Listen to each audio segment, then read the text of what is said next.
Hello, my name is Tom McLaughlin. I'm here at Native Yoga Center. Do you have any questions about Marichyasana B?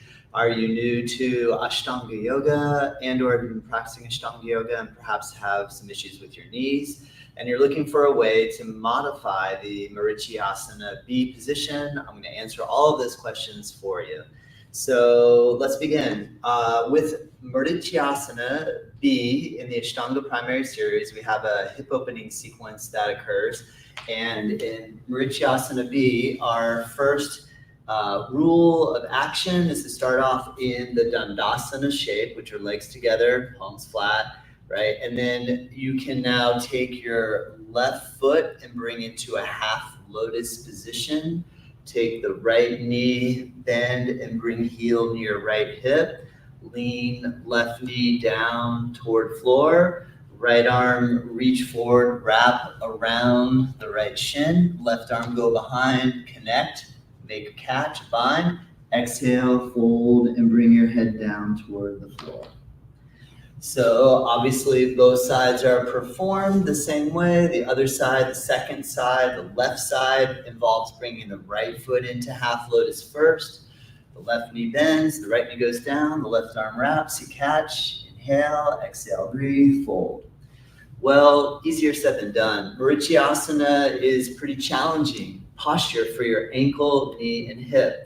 So let's start breaking down some of the things that you'll use as you improve your hip flexibility and knee bendability.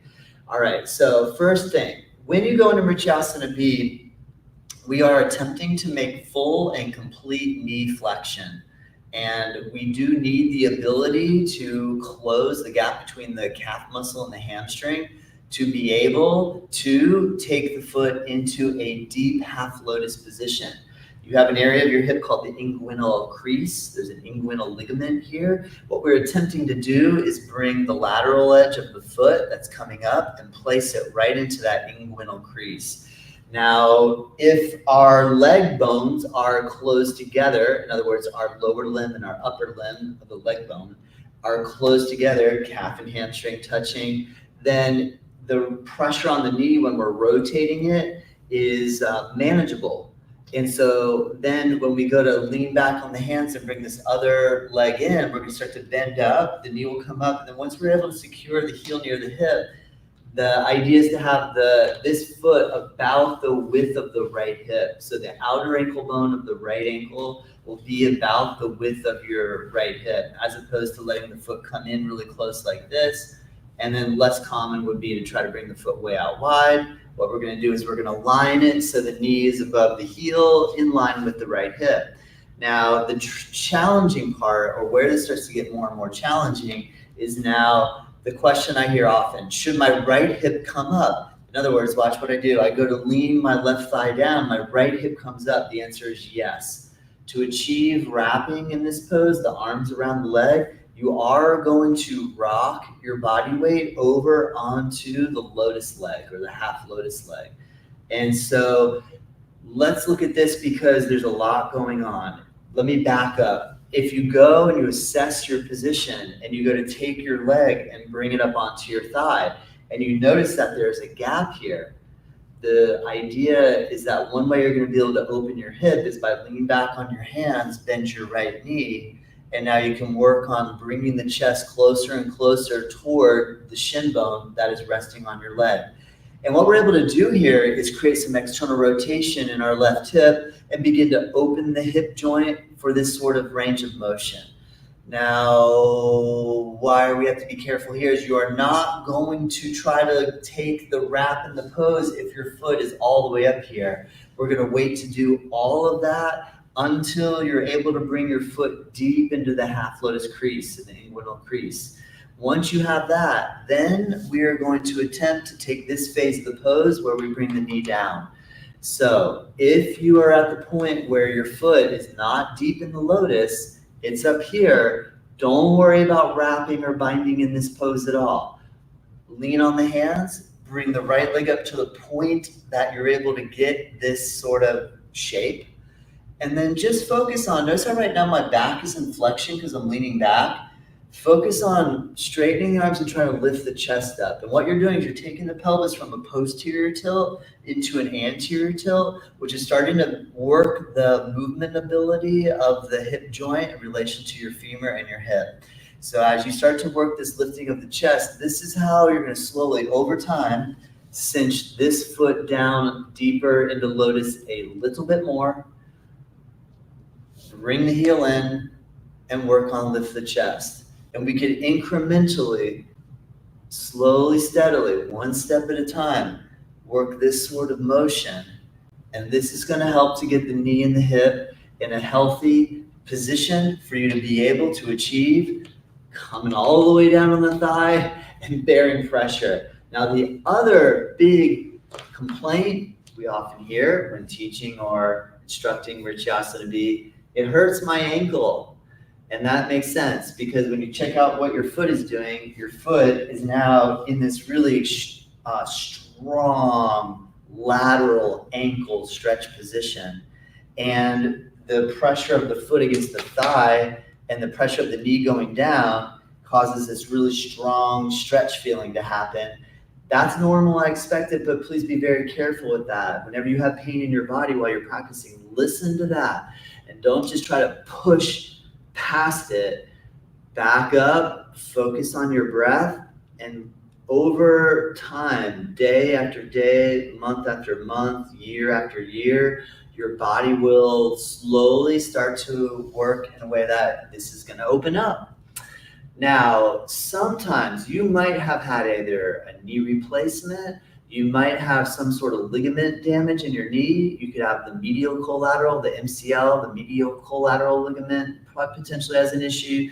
You can have, there's so many different things going on that could be going on. The knee joints are the most complicated joints in the body. So we want to treat them with respect. You can mess with the gods, but don't mess with your knees. So with that being said, another way that you can work this position is to eliminate the half lotus, bring the leg down onto the floor more akin to the Marichyasana A position.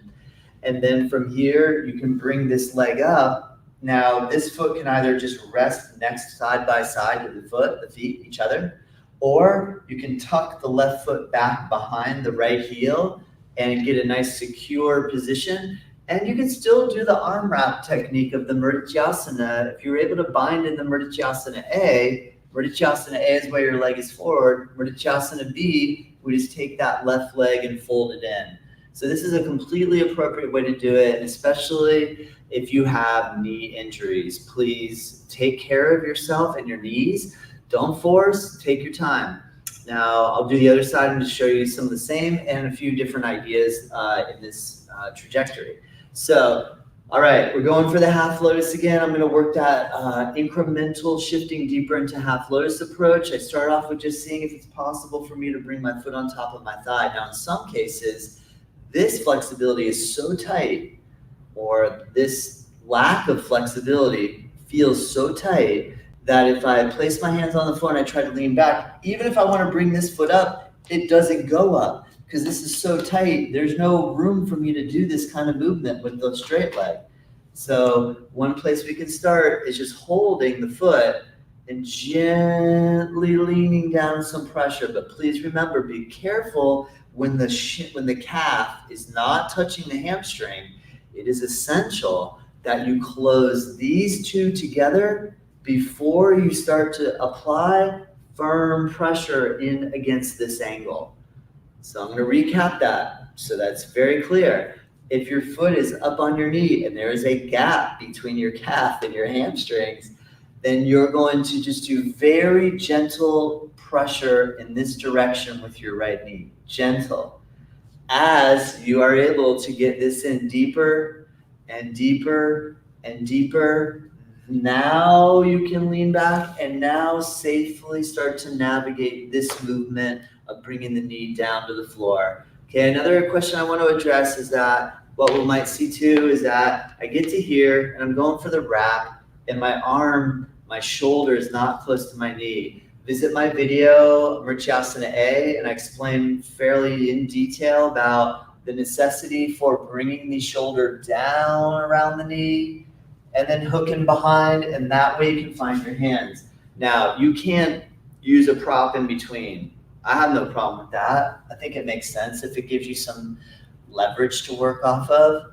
However, the main thing, what I'll sometimes see is that in the attempt to get the arm low, that then we end up losing our balance and falling back. So what I'll encourage you to do is take your arm, grab your knee with your arm, and slowly try to compress the body. Slowly bring the body toward the thigh. I have some knee issues, so I have to be very careful with these poses. I've been practicing these poses for well over 20 years, and I've had really good times with them, and I've had challenging times. But overall, the Marichyasana are, in my opinion, one of the best sequences I've found over the last 20 plus years for opening and rehabbing hips and knees. The key is that we have to do it with finesse and intelligence. Yes. So once you have the position, you start to just, work and maintain your hip flexibility through the Marichyasana B. If you have any questions, send them my way in the comments section, or you can always email me, info@nativeyogacenter.com. Remember to check out our website, nativeyogacenter.com. I upload classes every day. I teach every day, and I upload the classes that I teach to our platform, nativeyogaonline.com. So you can definitely practice every day from home with some of those classes. If you're on YouTube, remember to hit the subscribe button, as it helps our channel grow. And so happy you're here. Every Friday, I release Native Yoga Toddcast, which is a podcast, and I have a new guest every single Friday. So definitely check that out, because there's so much to be learned from listening to conversations about yoga. All right, and here I'm just going back and forth my Marichyasana B's while I tell you about all the things we have going on here at the studio. I hope that this helps, and I really appreciate you joining in. Have a wonderful day. Namaste.